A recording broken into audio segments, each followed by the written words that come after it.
My parents celebrated my sister's birthday and ignored mine, so I disappeared, blocked them online, and threw myself a celebration they all saw from afar. I'm a 22-year-old guy, and last year was the moment I finally realized how invisible I'd become in my own family. My birthday came and went like it didn't even exist. No texts, no happy birthday over breakfast. Not even a careless mention in passing. It was just another day for them, except for me. It felt like a reminder that I didn't matter. I watched my parents put so much energy into other celebrations. My sister's birthday was practically a holiday in our house. They decorated the living room, ordered her favorite cake, invited family and friends. Everyone came together to make sure she felt special. For me, silence. I sat at the kitchen table that morning, staring at my cold coffee, half waiting for someone to suddenly remember. No one did. "Hey, Mom," I said casually, hoping she'd catch on. "Do you know what day it is?" She barely looked up from her phone and muttered, "Tuesday." My dad didn't even look up from the newspaper. My sister, smirking as always, said, "It's laundry day." They all laughed and my chest tightened. That was it. That was the only acknowledgement I got. It wasn't just the lack of a cake or a gift. It was the emptiness. The way they made me feel like I was background noise in my own family's life. I wanted to scream, "It's my birthday! Don't you care?" But I didn't. I just swallowed the lump in my throat and kept quiet, pretending it didn't hurt while it ripped me apart inside. Later that night, I lay in bed scrolling through my phone, hoping maybe someone had remembered. My notifications were blank, no calls, no texts, nothing, and as I stared at the dark ceiling, I realized something painful. If I disappeared tomorrow, my parents wouldn't even notice, and that's when the bitterness started to take root. I wish I could say that night was an isolated mistake, that maybe my parents had just been busy or distracted, but the truth is, this has been the story of my life. My sister has always been the golden child, the shining star they couldn't stop bragging about. And I was just there. Growing up, the comparisons were constant.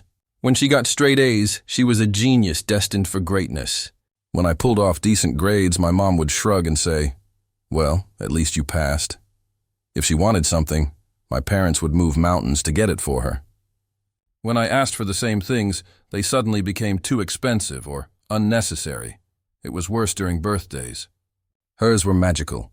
Balloons, confetti, music, people filling the house. They'd spend weeks planning. For me, at best, they'd remember the date late in the evening and toss me a store-bought cupcake like it was an afterthought. Other years, like this one, they didn't bother at all. One memory still haunts me. I must have been around 12 when I asked my mom why we never celebrated mine the way we celebrated hers. She gave me this dismissive smile and said, "Your sister just enjoys these things more than you. You're not that type." As if she could decide what kind of person I was. As if wanting to be noticed was too much to ask. Sometimes I'd hear them talk when they thought I wasn't listening. "He's too sensitive," my dad would say. Or my mom sighing, "Why can't he just be more like his sister?" Each word was like another layer of paint on the invisible wall between me and them. I grew up learning to accept scraps of affection, watching them beam with pride at her while I sat quietly in the corner. But this last birthday, something inside me snapped. Because that night, I realized I was never going to be their favorite. I was never even going to be seen.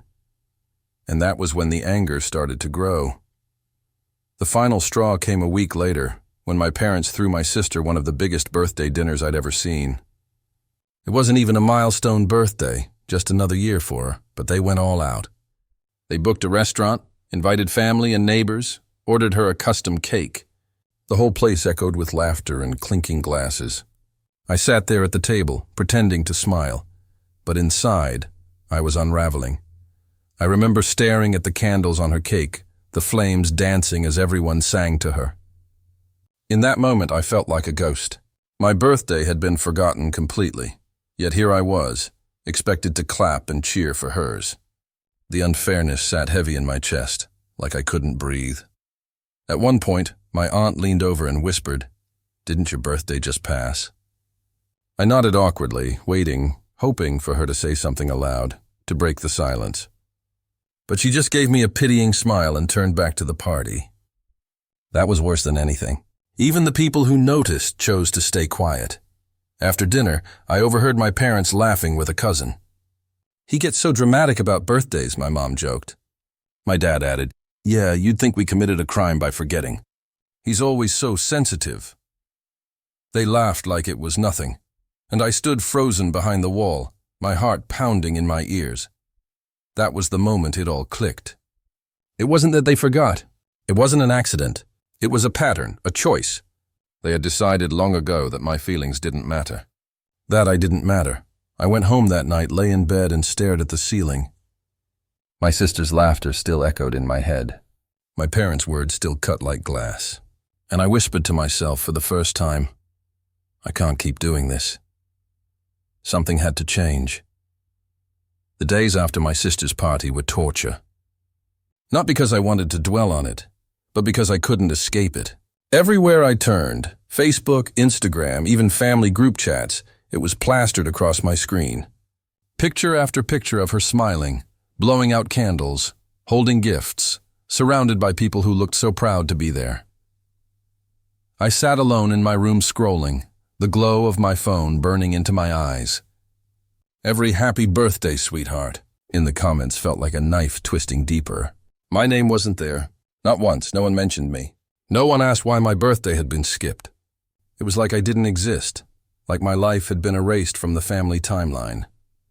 I remember throwing my phone on the bed, my chest tightening as I muttered, "Why do I even bother?" The silence of my room swallowed the words, mocking me. I tried telling myself it didn't matter, that birthdays were just days on a calendar. But deep down, it wasn't about the cake or the party. It was about being seen, about being valued enough for someone to care. In the group chat, relatives praised my parents. "You always do so much for her." "She's lucky to have you," my mom replied with heart emojis. My dad wrote, "Anything for our girl." And I sat there staring at the screen, thinking, what am I to you then? Just dead weight? The worst part was my sister's smugness. She tagged me in one of the posts, captioning it, "Thanks for coming. Bro." Like she wanted to rub it in that I was just a background character in her spotlight. That night, I lay awake, the sound of my phone buzzing with more notifications I couldn't bear to read. My anger started to harden into something else. A resolve. If they could make me invisible, then maybe it was time I showed them what disappearing really looked like.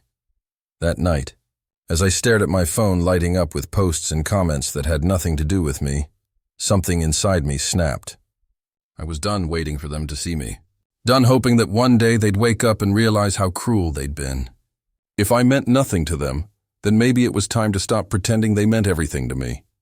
I opened my social media apps and started blocking them one by one. My mom, my dad, my sister, even the aunts and cousins who played along in this charade of favoritism. Every click of the block button felt like reclaiming a piece of myself they'd chipped away. My hands were shaking, my heart racing, but for once I didn't feel powerless. The silence that followed was strangely comforting. My feed cleared of their faces, their parties, their hollow smiles. It felt like breathing fresh air after being trapped in a smoke-filled room. But blocking them wasn't enough. I wanted more than distance. I wanted to reclaim something they'd stolen from me for years. I grabbed a notebook and wrote one simple sentence at the top of the page. "Celebrate yourself." The words looked foreign, almost rebellious, but I couldn't stop staring at them. For once, I wasn't going to wait for scraps of love. I was going to create my own celebration, one that was mine and mine alone. I started scribbling ideas. A party, but not the sad, half-hearted kind my parents had sometimes tossed together. A real one, decorations, cake, people who actually wanted me there. I wanted to prove to myself that I was worth it. And maybe, just maybe, let my family see from afar what it looked like when I stopped being their forgotten shadow. That night, lying in bed, I whispered to myself, "They won't get to ignore me anymore." And for the first time in years, I felt a spark of control. Once the idea took root, I couldn't shake it. For years I had waited, begged silently, hoped they would see me. But now I was going to make it happen on my own terms. I wanted to feel what my sister had felt every year, seen, celebrated, alive. I dipped into my savings, money I'd been putting aside for emergencies, and booked a small hall downtown. It wasn't fancy, but it was mine. Just walking through the empty space the first time made my chest ache with excitement and nerves. I could already picture the lights strung up, the tables covered in food, the sound of laughter filling the room. I spent nights scrolling through online shops, ordering decorations, balloons, and even a cake design I'd never dared to ask for as a kid. It wasn't just a party, it was a statement. Every detail, from the playlist to the colors, was something that represented me, not the forgotten version of me my parents had created. When I handed out invites, I didn't bother with family. Instead, I gave them to friends, co-workers, people who had been kind to me when my own blood wasn't. Their faces lit up when I asked them to come. "Of course we'll be there," one friend said, clapping me on the back. Another joked, "Finally, you deserve this, man." Their support made me realize how starved I had been for even the smallest acknowledgement. At home, I stayed quiet. I didn't tell my parents a word. Every time my mom asked why I was on my phone so much, I just shrugged. Inside, though, I was buzzing with anticipation. It was like carrying a secret flame I refused to let them snuff out. This wasn't just about throwing a party. This was about reclaiming every year they stole from me, and I wanted them to see it. Not up close, but from the outside, where they'd have no control, no power, only the knowledge that I had chosen to celebrate without them. For the first time, I wasn't waiting for their approval. I was building my own happiness. I thought I had everything locked down. My social media was wiped clean of them. My invitations were private, and the whole plan felt like a secret rebellion. But secrets have a way of slipping out. It happened when one of my cousins, one of the few I trusted, saw the decorations I'd ordered arrive at my apartment. She asked casually, "What's all this for?" And without thinking, I admitted, "I'm throwing myself a birthday party." I even laughed, thinking she'd understand. Instead, she tilted her head and said, "Oh wow, that's different." Her tone made my stomach twist. By the end of the week, my parents knew. They didn't call me. They didn't text me. Instead, they exploded in the family group chat. My mom wrote, "We just heard you're planning some big party behind our backs. Why are you being so disrespectful?" My dad chimed in, "You're acting childish. If you wanted a celebration, you should have said something instead of sneaking around." I stared at the messages, my blood boiling. Sneaking around?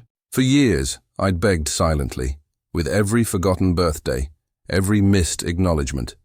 And now, the moment I did something for myself, I was the villain? The worst part was my sister chiming in with laughing emojis, writing, "Guess he really can't handle not being the center of attention for once." It was like gasoline poured on a fire. I didn't reply. I couldn't. My hands were trembling too badly to type. But inside, something hardened. They weren't going to ruin this for me. Not this time. So I muted the group chat, closed the app, and whispered to myself, "They'll see. They'll see everything." And for the first time, I realized this wasn't just a celebration anymore. It was war. The night of my party, I stood outside the hall for a moment before walking in.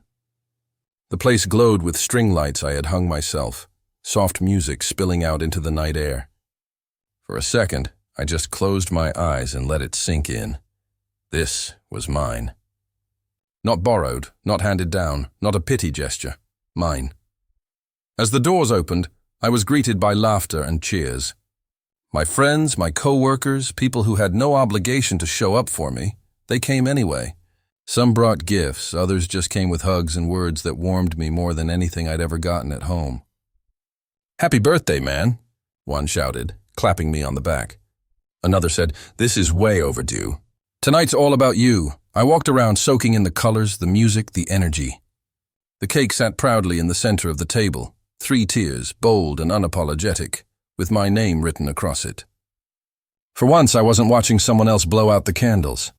When they sang for me, the sound filled the hall, and I felt something I hadn't in years, seen.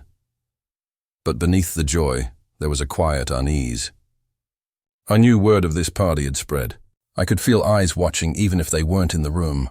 My parents weren't there, of course, but I had no doubt they were scrolling through the posts my friends were already tagging me in. Every photo, every video, It was all being broadcast back to them like a signal they couldn't ignore. I raised my glass during a toast and smiled, but inside, my thoughts burned. Do you see me now? Do you finally see what you threw away? That night, surrounded by real love and laughter, I felt powerful. But I also knew the storm from my family hadn't even started yet, and deep down, I braced myself for the fallout. The next morning, I woke up to dozens of notifications. For a second, I thought they were from friends still posting photos of the party.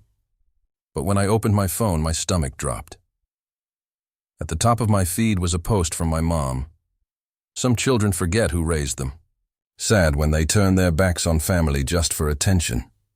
Dozens of relatives had already commented. Ungrateful. Disrespectful. You only get one family. It was like a firing squad, and every word hit its mark. My dad wasn't far behind, posting, "Celebrating yourself while disrespecting your parents? We did our best, but some people can't be satisfied." I stared at the screen, my throat tight, hands trembling. They hadn't ignored me privately. They had dragged me out into the open, painted me as some selfish traitor to the family. And the comments kept coming. Cousins I hadn't spoken to in years joined in. My sister added laughing emojis under one of the nastier comments. It felt like the entire family tree had decided to sharpen their knives and carve me up in public. I threw my phone onto the bed, pressing my palms against my eyes. The joy from the night before evaporated, replaced with shame, rage, and this hollow pit in my chest. For a brief moment, I wondered if they were right.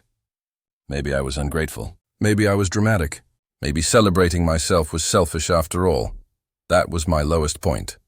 Sitting alone in the dark, surrounded by echoes of their words, I felt like the little kid again. The one who had begged silently for scraps of love and never got them.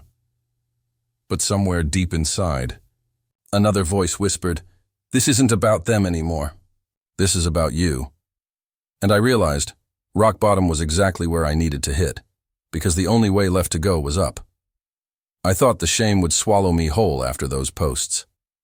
I spent the morning curled up on my couch, staring at the ceiling, convinced I'd ruined everything. But then my phone buzzed again, not with insults, but with private messages. The first one was from a coworker. "Ignore them.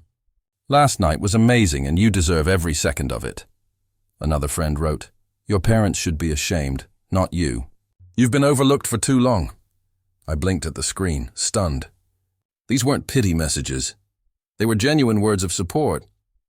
As the hours passed, more came in. Even a few distant relatives messaged me quietly, admitting, "We've noticed how differently they treat you. We just didn't want to get involved."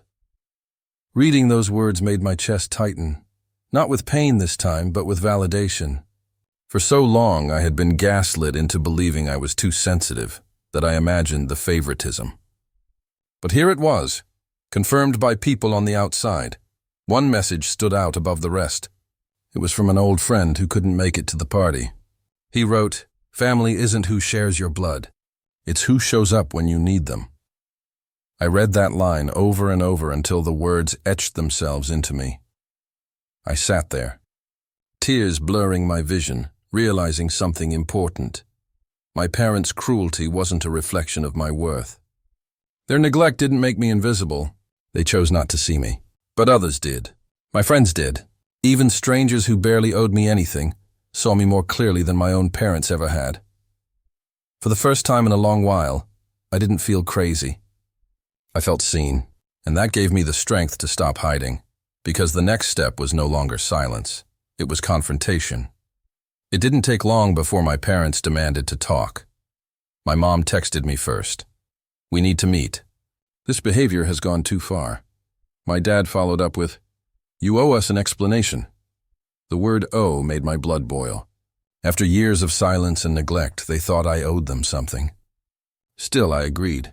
Not because I wanted reconciliation, but because I was finally ready to say everything I had swallowed for years. We met at a quiet cafe. The moment I sat down, my dad leaned forward, his voice sharp. "Why would you humiliate us like that? Blocking your own family, throwing a party behind our backs?" My mom added, You're making us look like bad parents. Do you have any idea how that feels?" I almost laughed at the irony. I took a deep breath and finally said the words I'd been carrying like stones in my chest. "Do you have any idea how I feel? Do you know what it's like to have your birthday ignored year after year? To watch you shower my sister with love while pretending I don't exist? You made me invisible." They shifted uncomfortably, but I didn't stop. Every joke about me being too sensitive, every time you dismissed me, every party you threw for her while forgetting me, it all told me I didn't matter. And now, the one time I celebrate myself, you call it disrespectful? No, it's not disrespect. It's survival. For a moment, they were silent. My mom's eyes darted to my dad, but neither of them apologized. Instead, my dad scoffed. "You're being dramatic." We did our best. That sentence cut deep, but I realized something in that moment.